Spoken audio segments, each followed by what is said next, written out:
Praise the Lord, जय मसीह की। आज का जो डिवोशन है वो लूका का सुसमाचार 9वां अध्याय वचन 18 में लिखा गया है। मैं सरल हिंदी बाइबल ट्रांसलेशन से पढ़ रहा हूँ तो थोड़ा अलग लगेगा आपको, मगर अर्थ वही है। यहाँ पर लिखा गया है कि लूका का सुसमाचार 9वां अध्याय 18 वचन से, एक समय जब प्रभु यीशु एकांत में प्रार्थना कर रहे थे तथा उनके शिष्य भी उनके साथ थे, प्रभु यीशु ने शिष्यों से प्रश्न किया, लोगों की मेरे विषय में क्या धारणा है? क्या कहते हैं वे मेरे विषय में? मैं कौन हूं?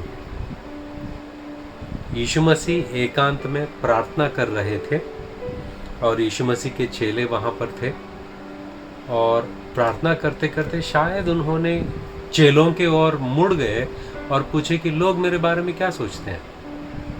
वो क्या प्रार्थना कर रहे थे उस वक्त? यीशु मसीह के जहन में क्या बातें थी कि वो तुरंत शिष्यों से ये बात पूछा?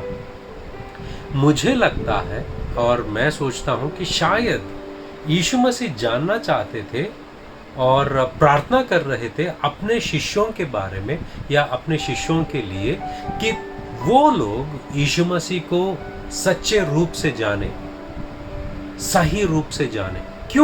मुझे क्यों ऐसा लगता है? क्योंकि जब हम आगे जाके पढ़ते हैं वचन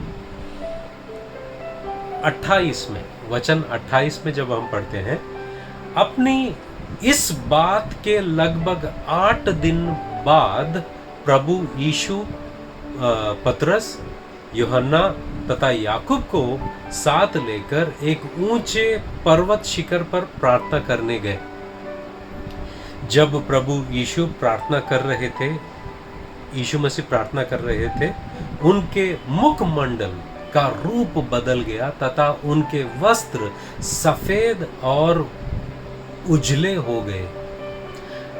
जब हम 18 वचन पढ़ते हैं, लोग मेरे बारे में क्या सोचते हैं, अलग अलग जवाब मिले उनको, और शिष्यों ने अलग अलग जवाब दिया है कि लोग आपके बारे में ऐसा सोचते हैं।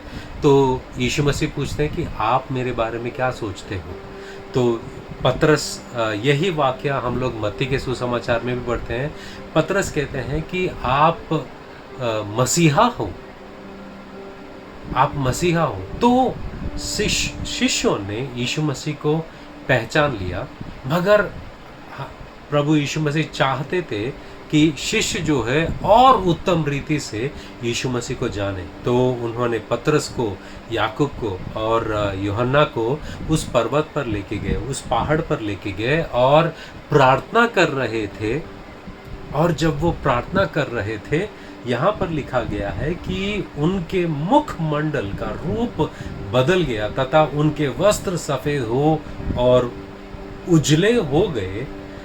2 व्यक्ति, मूसा और एलिया, उनके साथ बातें कर रही थी। तो जब ये दर्शन को देखा कि उनके आंखों के सामने यीशु मसीह को उत्तम रीति से पहचान लिया है शिष्यों ने, शायद इसी के बारे में 18 वचन में और यहाँ पर भी 28 वचन में प्रभु यीशु मसीह प्रार्थना कर रहे थे, शायद प्रार्थना कर रहे थे शिष्यों के लिए, ताकि वो यीशु मसीह को उत्तम रीति से जाने। और इसीलिए यीशु मसीह उनके सामने वो रूपांतरण हुए हैं और शिष्यों ने जान लिया।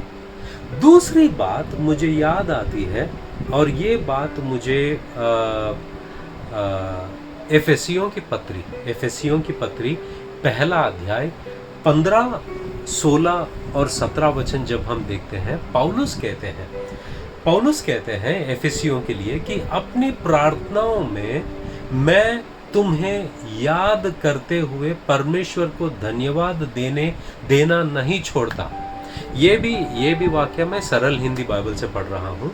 17 वचन में कहते हैं कि मेरी प्रार्थना यह है कि हमारे प्रभु मसीह यीशु के परमेश्वर, वो पिता परमेश्वर, और प्रताप में पिता तुम्हें ज्ञान व प्रकाशन की आत्मा प्रदान करे कि तुम उन्हें उत्तम रीति से जान सको।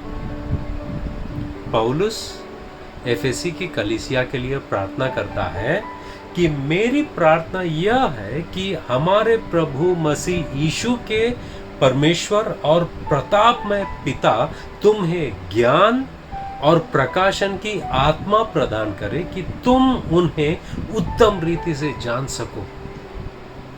तो यहाँ पर देखते हैं लूका का सुसमाचार में हमने अभी अभी पढ़ा है वचन, शायद यीशु मसीह अपने चेलों के लिए ये प्रार्थना कर रहे थे कि वो लोग मुझे पहचाने। और याकूब यूहन्ना पतरस को पर्वत पर लेके जाते हैं और वहाँ पर भी यीशु मसीह प्रार्थना कर रहे थे। और जब वो प्रार्थना कर रहे थे उनके आंखों के सामने ये तेजोमय हो गए और इनका शक्ल बदल गया, इनका नूर बदल गया। वो इतने उजाले में रह गए कि शिष्यों ने यीशु मसीह को उत्तम रीति से जाना। और यहाँ पर पौलुस प्रार्थना करते हैं एफेसी की कलीसिया के लिए कि मैं तुम्हारे लिए प्रार्थना कर रहा हूँ ताकि प्रतापमय पिता आपको ज्ञान और प्रकाशन की आत्मा दे ताकि तुम परमेश्वर को उत्तम रीति से जानो।